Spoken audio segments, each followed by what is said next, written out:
Hey everyone, this is Amit, and welcome to this podcast called Random Cricket Photos That Make My Guests Happy. A podcast where we are going to hear a number of special guests talk about some really special photographs from cricket, photographs that are memorable to them, that are their favorites, and that make them happy. But before we begin our episode, let me talk about one photo from my side. The pitch today looks very good. It's a nice dry wicket. Magnificent shot, Greg Chappell. Beautiful placement. Jeez. What about that? Listen to the crowd now. They're into him. He's not happy. He's not at all happy. You would not believe that that was possible. Should be caught. Could be caught. It's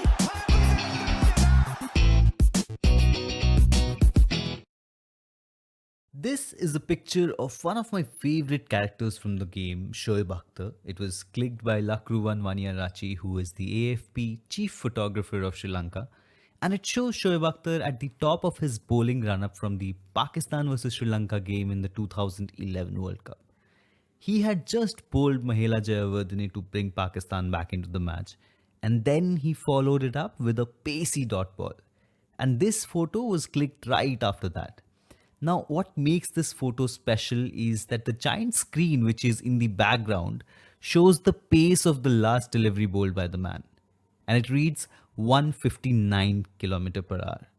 Now remember, this is Shoaib Akhtar at the age of 35 after multiple injuries and multiple operations and of course multiple controversies. Yet there he was, tormenting batsmen with his thunderbolts. No mercy, no let up. This photo captures the unending desire for speed of Shoaib Akhtar, something that the name Shoaib Akhtar will always be synonymous with. His desire to go down in history as the fastest bowler to have ever played the game. The Rawalpindi Express never really slowed down even at the fag end of his career. He also disturbed the stumps of Thisara Pereira later in the match, which Pakistan went on to win, but which sadly would go down as the Pacers' second last ODI. But before finally ending his tryst with the game, he gave us this special memory that encapsulates the Jazba of Shoaib Akhtar. For the first time ever, I have not one but two people joining me on this podcast, which we call Random Cricket Photos That Make My Guests Happy. And that's because today, not an individual, but a group is going to tell us about 5 cricket photos that are special to them. So, welcome Abhishek and Nish, who are representing Mumbai's North Stand Gang Wankhede on this episode of our podcast. Welcome, you guys. Hey, hi Amit. All good. It's Thanks been for the welcome. a slow day, I know, but we are going to talk about cricket, so we can be excited, right? Yes, cricket makes us excited every time. That's great. So, although the story of the North Stand Gang is pretty much everywhere now, for those who are still living under the rock, I would, just request you guys to tell us a bit about how it came into being and how has the journey been so far for you guys. Yeah, so the North Stand Gang is basically a group of people with like-minded people having common interests. Like they have a comfort factor in the stadium, which comes out of viewing cricket from a straight view, a straight angle. You have to have a strategic location to view cricket. If you are a fan of proper cricket, if you want to get the best of the skill levels that's going on, you want to see the ball seam, you want to see the ball swing, you want to judge an LBW as well. You need to have a straight view of the game. So the North Stand of Wankhede Stadium offers you a straight view. That's where we found people of like-minded interest. Everything started in around early 2000s to 2010s, and we could see people the same faces repeatedly turning up for matches at Wankhede, sometimes beat Brabourne, and we also had a similar like-minded kida, you can say, of not being able to keep quiet when cricket action is going on. We like to express ourselves, we like to shout, we like to chant, we like to cheer, we like to hoot. The Mexican wave starts from us. So that's basically the principle of North Stand Gang. Yeah, so we've been around for a decade or so. We've been getting connected to like-minded people via social media. It all started from Orkut, moved on to Facebook. Twitter is huge for us. So is Instagram. Now we have a baby website as well. We can connect any damn thing to cricket. and we can keep discussing on it for hours and hours like anything. So that basically is the culture that Nordstand Gang carries. Cricket flows in our blood. In terms of the journey, the one thing that I'd say is it's been immensely fulfilling, and it's obviously something that gives us a lot of joy personally. I think to some extent, our families and our relatives and well-wishers, etc., have borne the brunt of our love for cricket. It's sometimes, at least in when, let's say, the season per se is going on, we do tend to prioritize cricket over everything else. And I mean, the one incident that I can share is of Ajinkya's, where he was going to get married, and obviously, as happens in Indian or Hindu culture, rather, the dates were decided quite well in advance. And suddenly, it was also decided that Sachin is going to retire and he's going to play his last test at Bombay. And somehow, it so happened that the dates coincided, the marriage dates and the last test dates. And so our man, the very popular member of the gang, he somehow, made sure that he was there for the cricket and for his wedding, of course. And the West Indies team who had come to India to play those two test matches, they were also kind that they made sure that the test match was finished inside 2 days, 3 days, 3 days, I think. And, our man Ajinkya got the best of both worlds. His wife still gives him a hard time about it. And to this date, I think none of us, not even him, we're sure about what he would have chosen had it come to that point where he had to choose. So, yeah, I mean, while we enjoy this a lot, we also acknowledge the support that we've received from our families and well-wishers. Well, you can just pass on my message to Ajinkya that Ajinkya, you are a great inspiration to all of us. And if put in that situation, I think I would also go for Sachin's last test. I mean, let's face it, it's huge, right? Fantastic. So now, after listening to these stories, one thing that I'm here for is this drill that we do, where we pick 5 photographs that make our guests happy, that the guests like to talk about. So here, this time, it's a little different because, you people are going to talk about 5 photographs for a group. So let's begin. Picture number 5. Tell me which one it is. Sreesanth bowling to Kallis at Durban in 2010. It's a great audacity of that picture. Like a great batsman like Jack Kallis is, like, you found him trapped. He's just jumping in the air. His head is in no position which he would like to, or his back touched, and some young bowler like Sreesanth has made him look like a tailender. An absolute legend has been made to look like a tailender there. Yeah, so it was a day 4 of the Boxing Day test match at Durban, and I don't think this makes sense, but still, it looks like Sreesanth has landed a punch on Jack Kallis' face over there. Yeah, so Sreesanth, with his unpredictable nature and all, you literally don't know which kind of Sreesanth would turn up that day. And there you have this great legend Jack Kallis, ready to blunt down the Indian bowling attack in the 4th innings, chasing around 300, 305 or something. And you still don't know whether South Africa would go for the chase or they would go for the draw. They would settle for a draw. But yeah, they were in a kind of a decent position with like about 100 odd for 3 wickets, and Jack Kallis comfortably in there. But yeah, Sreesanth and Ishant Sharma were bowling brilliantly. Sreesanth, to be honest, had already got Graham Smith out hooking on a top edge, and MS Dhoni had managed to catch it in his. So yeah, so that's probably the background to it. And then you have a bowler like Sreesanth, who has a beautiful seam position, and he has a beautiful outswinger. So by no means can you, as a batsman, hang on a back foot and be waiting for a bouncer or a short delivery. So yeah, this man gets his Dennis Lilly look going, gets all those sledges and all those fire going in, the hair flying, a rhythmic run up like a dancer, be proud of. Then comes in that beautiful, elegant action, the best wrist position probably in the world, and then he comes in, slings his arm, and just bangs the cherry inside the pitch. And like a typical trampoline, the the pitch reacts and the ball just springs up, shoots up to Callis's midriff, chin area, and absolutely, Callis had no clue from where it came from, and it kisses. Kiss would be a slightly subtle word here, but it brushes Callis's gloves and again shoots up in the air, and Virender Sehwag is at gully, I think, taking an easy catch.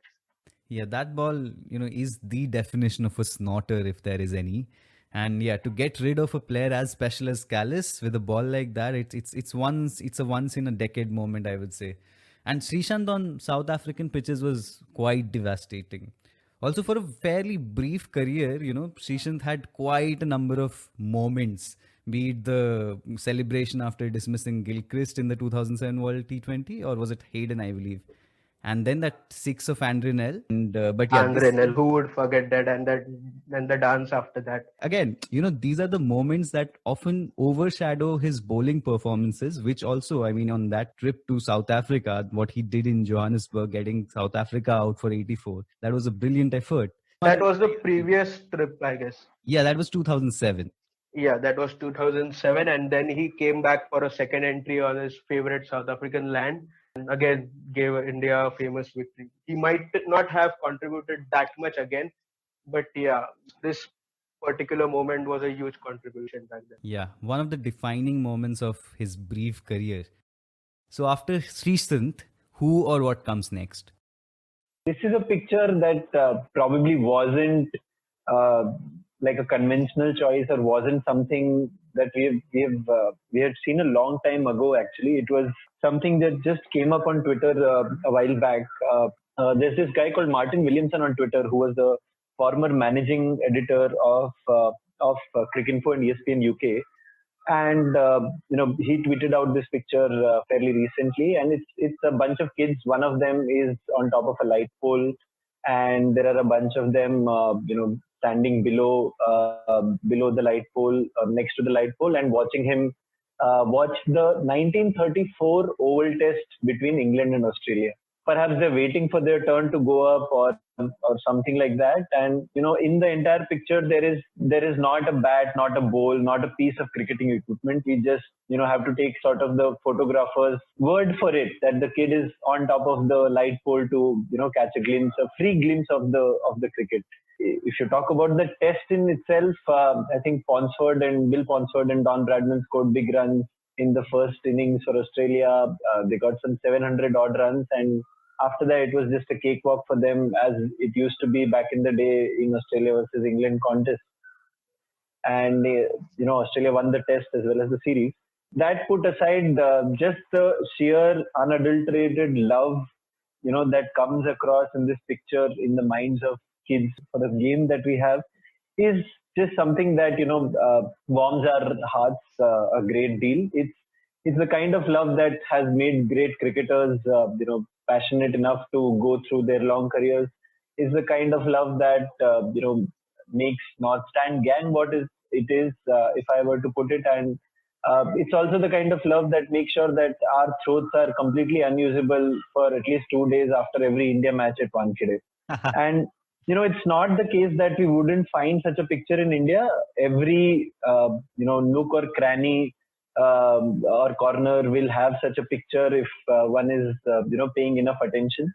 But it's a very normal picture. We also sort of wanted to pay homage to Martin's great work on Cricinfo, and how he's written about all those moments gone by in the world of cricket. But it's just something that really stood out for us, and it was a different sort of a cricket picture, not your regular cricket picture. And for me, on a personal note, I don't belong to Bombay. I come from a small town, and it was also somehow reminding me of how I used to go up on the roof and get the antenna right, so that we didn't have all those channels back in the day, and so somehow we could get the TV working for us to catch cricket. Or also in a very, very metaphorical, tangential way, it reminds me of how for a long period in Indian cricket, only those from the big cricketing centers had a chance to, make a case for themselves for the Indian team. And players from the smaller centers sort of, were the kids standing down and looking up with very little hope in their hearts. And many a career have just gone away, withered away just like that. And, in my mind, only two captains were able to challenge that notion. One was obviously Pataudi, whom we didn't have the fortune of watching. But the other one was, of course, Sourav Ganguly, who just changed things, and all of that change happened right before our eyes, right when we were in a position to even understand, what was happening. At this point, I'm a little confused about what should I compliment first, the photograph, because it is definitely heartwarming. And then there are your interpretations of that photograph. And again, that is the whole point of the show. What a single photograph can mean for so many people. And yeah, as you said, that metaphor of people from the smaller circles getting a chance, I find it really apt, and that's a wonderful choice there. As a North Stand gang, it would appeal to you people a lot. I can totally understand. And talking about Martin Williamson, he has written some of the finest articles on ESPN Cricinfo, and his Rewind series is one that every cricket lover should go through. Great then. 2 photos done, 3 left. What comes next?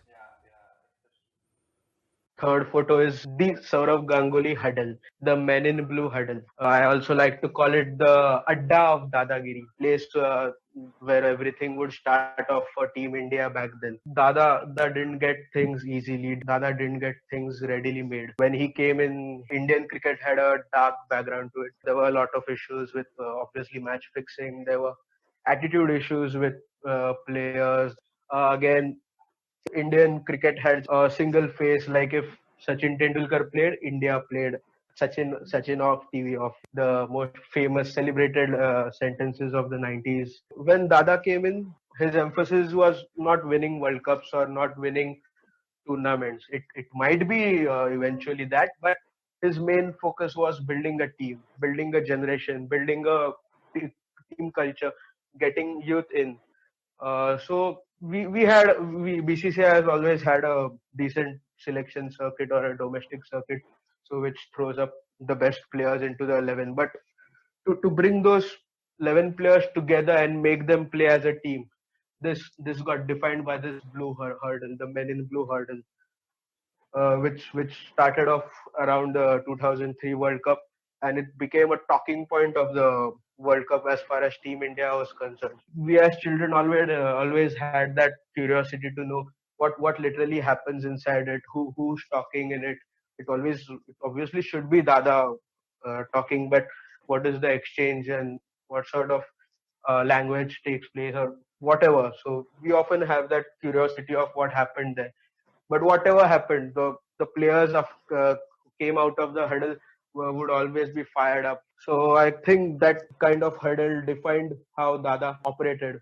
Again, this blue hurdle had become so significant in those days that there were so many commercials that used it. Many of the Bollywood production houses who made pictures on cricket or other sports started using it too. So even today, Virat Kohli or MS Dhoni has this hurdle going on. And this is a part of Dada's legacy that will continue in Indian cricket, or even the other countries that have observed this will live in cricket culture for a long time. Yeah, definitely. And I guess for a lot of people, who grew up watching that World Cup, that huddle means so much even now. And as kids, we used to try doing that. Even if it was a team of 4 or 5, we would put our arms around each other and try to form our own huddle. But I have no clue why, but we didn't see a lot of it after the World Cup. I mean, not in that same frequency at least, because at that point, every time a wicket would fall, we'd see that huddle come together. But yeah, and I guess that actually makes it one of the defining images of India's World Cup campaign, World Cup 2003 campaign, especially because of the circumstances, in which that campaign happened. Terrible loss to New Zealand, then a crushing blow against Australia, and families of players were attacked. And in response to that wonderful 9-match winning long streak, it gave that feel of we are in it together. And not just to those 11 players, to the entire country. As someone who grew up watching that World Cup, I totally understand your sentiment there. Okay, next photograph, what would be it? We'll actually go for another Martin Williamson picture, but this one, has a special story behind it, and goes into the realm of photography a little bit, and also, what you have to sometimes do to subvert the stupid rules that that stadiums around the world may have. So basically, Martin Williamson at this point, June 1983, we all remember that date or that month and year quite well. He's a 21-year-old and he's trying to get into, or he has tickets for Lords for the final of the 83 World Cup, and he's wearing a long overcoat, which is perhaps not suitable for the season, but nobody minds, and the frisking etc. is very minimal in that day and age. And so he gets into the stadium with his brother, and what he tells us is that he's trying to sort of get into the north stand perhaps of Lords, which is at this point in time full of guys who are either supporting India or West Indies. And, it's like the most boisterous, noisy section of Lords on that day, which is why we are calling it the north stand of Lords on that day. And so, he has managed to sort of get in those cameras and, picture rolls, no digital cameras at that time, obviously. And he starts clicking pictures from a certain vantage point, and, the slope of Lords adds a certain layer to those pictures. And the great Patrick Eager is obviously the official photographer who's clicking beautiful color pictures. And then something happens later, somehow the photos never make it to a newspaper or something. In a very metaphorical sense, again, they never see the light of the day. They're just in the reel. And 36 or 37 years later, very, very recently, he somehow discovers a box of this film and decides to develop it. And then all of a sudden, without any warning, out of the blue, no June anniversary, etc., he just starts putting them out on Twitter one by one. And we were obviously online. We are online almost all the time. When you see a picture of something that has happened so long ago, you often think that, you've already seen it somewhere else, and it's just someone, having a nostalgic day perhaps. And then you realize that none of these pictures have ever come out. And one after the other, beautiful pictures he's uploading. And so that's like the backstory of the picture. Like, every picture has a story. There is a story behind this picture itself.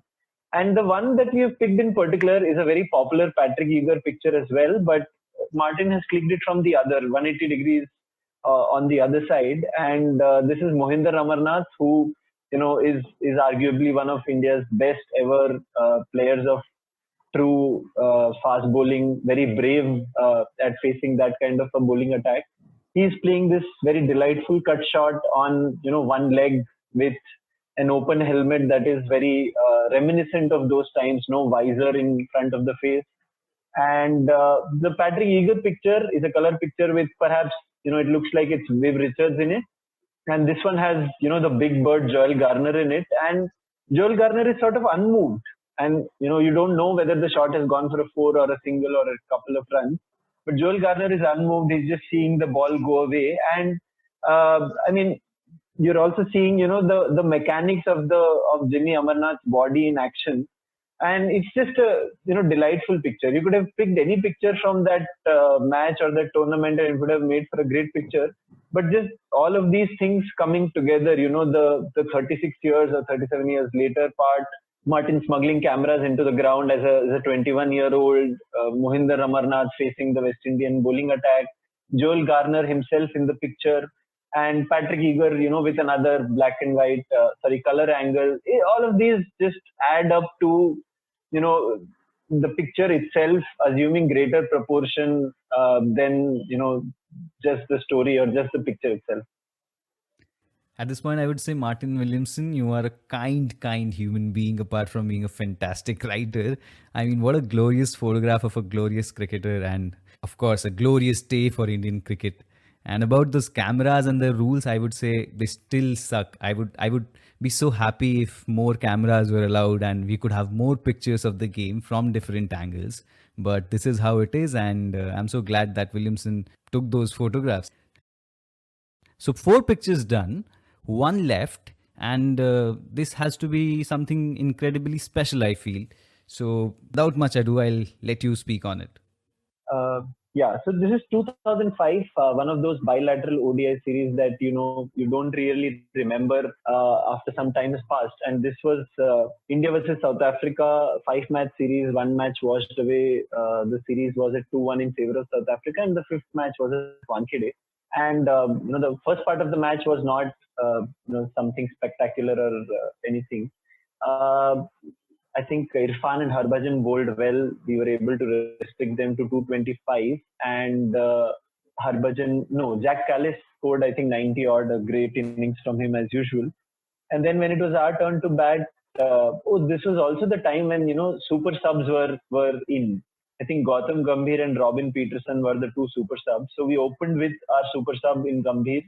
And I think Gambhir got out cheaply. Then Sachin and Sehwag had a bit of a partnership. Then Sachin and Sehwag got out quickly. And then it was left to Dravid and Yuvraj, who are, 2 sort of very contrasting features. But you always felt that even though it may not have come out in the partnerships on the ground, they somehow sort of vibed off each other quite positively.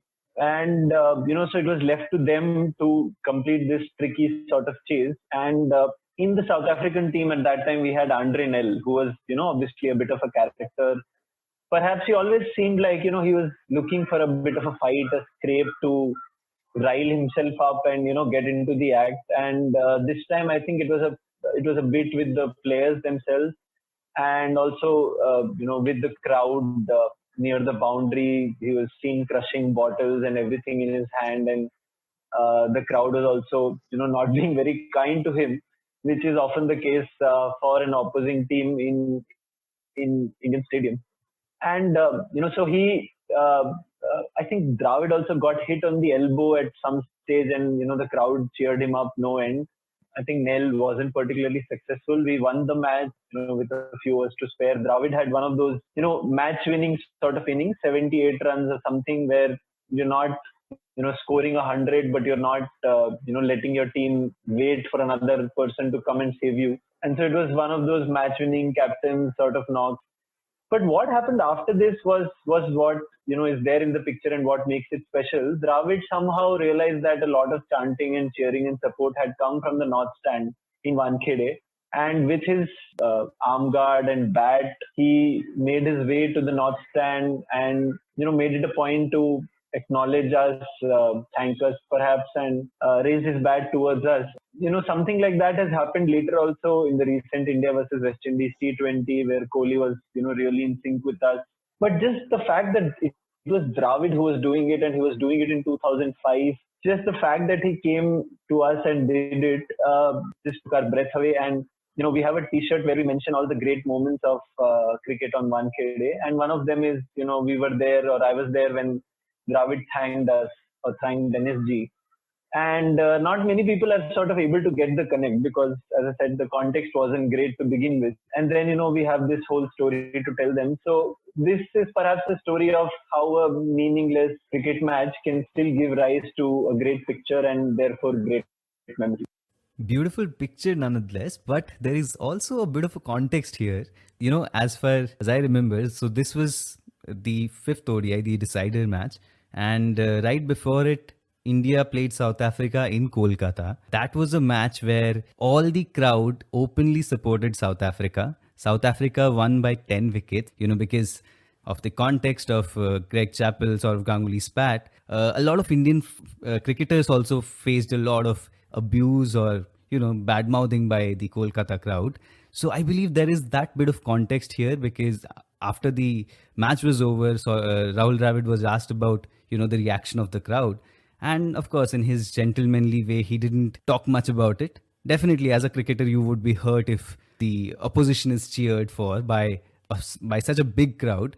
There has to be a bit of that in this picture also. But yeah, what a purely Dravid picture this is. Dravid and the Britannia bat. I think those two elements are capable of stoking so much nostalgia. Given that context and given how much important it must have been to him to secure that win, because a 3-1 win especially after a match like that in Kolkata, it would not have reflected really well. So yeah, he's drenched in sweat here, which again is every bit Dravid, and he's applauding the Mumbai crowd. Another gesture that is so Dravid, and there is that look of steely resolve on his face. So yeah, what a wonderful choice, guys. Honestly, I had not come across this picture before, and yeah, I must say it is one of the better photos of this great cricketer, and especially with the context involved. Since you didn't give me a Sachin photo, I'm still gonna get one out of you. So here is what you have to tell me. If I were to ask you to pick one moment of Sachin's long career that wasn't photographed, or the photographs are not public for some reason, but one which you would want to see a photograph of, which moment would that be? So, we've sort of thought about this one. It's a difficult question to answer because it was the era when almost all cricket was beginning to get televised in a big way, at least all international cricket. And, for domestic cricket, for us to choose anything, you really, would have been or should have been there to be actually able to give that answer. So it's a bit of a difficult question in that sense, and we had a real challenge to figure out the answer. But then what came to our mind is that we had the great honor of meeting former India Test player Suru Nayak recently, and he told us a story which was subsequently also published in newspaper or sometime earlier. So Suru Nayak was, when Sachin made his Ranji debut, or when he was into the Ranji team for the first time, he was into his penultimate season of first-class cricket, and he was the oldest member of the Bombay team. And so somehow it was decided, or they were looking at perhaps the sum of the ages of the two roommates, but somehow it was decided that Sachin and Suru Nayak would be roommates. And I think Sachin didn't get to play in that game because everyone thought, "Arey, the pitch is doing too much," etc. And let's protect him. Little did they know what the man would turn out to be. But Suru sir also told us about another story where Sachin had already broken into the Indian team sometime in the 1990s, and his first job was at Mafatlal, who were great patrons of Mumbai cricket and Indian cricket, and his first job was probably a title holder sort of a job in PR. And that sort of, made Sachin very loyal towards that organization and towards those people. And they were playing this, sort of a local tournament called Sheesh Mahal. Not very sure if it still goes on or not, but Mafatlal, I think, were in contention to qualify for the finals. And when, this was happening in the local tournament, Sachin was playing some cricket for India in Kolkata. And this tournament final was in Agra. And when Mafatlal qualified, Sachin made sure that, he was there to, play for his first job or first employer's team. And from Kolkata, after playing the match, perhaps he took an overnight flight or something to Delhi. And from Delhi, he went by train to Agra, and perhaps some more distance from Agra. Basically, 2-3 means of transport and quite a bit of a journey. And he reached the venue of the match at 2 a.m. in the night, and the match had to start next morning. The same morning, later in the morning. And Sachin made sure that he was on the ground before his team reached. He made sure that he was part of the team, don't know how much he scored, etc. But the Mafatlal team apparently won the final and won the tournament. And so, there are 2-3 angles to it. One is obviously Sachin himself and his dedication and loyalty and everything. But the other part of it is also, how these local tournaments are gone now, in the sense that nobody talks about a Moinuddollah or a Sheesh Mahal or a Bucci Babu. There are perhaps a couple of news articles in the local newspaper, but you don't have international cricketers playing in them. Perhaps they also need their rest, etc. But that charm of just being a local cricket supporter and being able to go to a nearby stadium and watching someone who's representing India is sort of gone from cricket. We weren't fortunate enough to live in that era and watch something like that. And, we would love it, or we would have loved it if, there were more pictures from such tournaments from the days gone by, which would have added to our love for the history of the game, since we weren't fortunate, or we aren't fortunate to be able to see that in the day and age we are in today. I was thinking that it would be fairly challenging to pick considering how well documented Sachin's career remains. But yeah, thank you so much for this story. It's not a story that I knew before. And what a beautiful story that. There was no Sachin photo, but a beautiful Sachin story, guys. So thank you so much for that. It was an absolute pleasure talking to both of you. And being a Mumbai loving Dilli wala, I wish the best for the North Stand gang. And yeah, one day I hope that Mr. Sachin Ramesh Tendulkar himself joins you at the North Stand gang. That's huge. That's huge coming from you. Thank you. That would be a dream come true. I mean, hope that day comes before we die. And at least before that, one thing I can assure you of is that before Sachin Tendulkar coming to North Stand gang, I would definitely come there and cheer with you and shout Sachin, Sachin from the North Stand, irrespective of whatever the match is. We can do that, right? We absolutely can. It doesn't matter with whether Sachin is playing or not, but the name of God reverberates around the Wankhede Stadium whenever the North Stand gang is there. That's so well said. Perfect. Thank you so much for being on this podcast. It was great talking to you. Thank you, Amit. And for those who love stories of the game, we have this Facebook page called Random Cricket Photos that make me happy. And out there, every day, there is a picture posted which has a story that is being told through that picture. And you can check it out on Facebook. You can also find it on Twitter as well as Instagram. And thank you so much for listening in. Love cricket. Stay happy.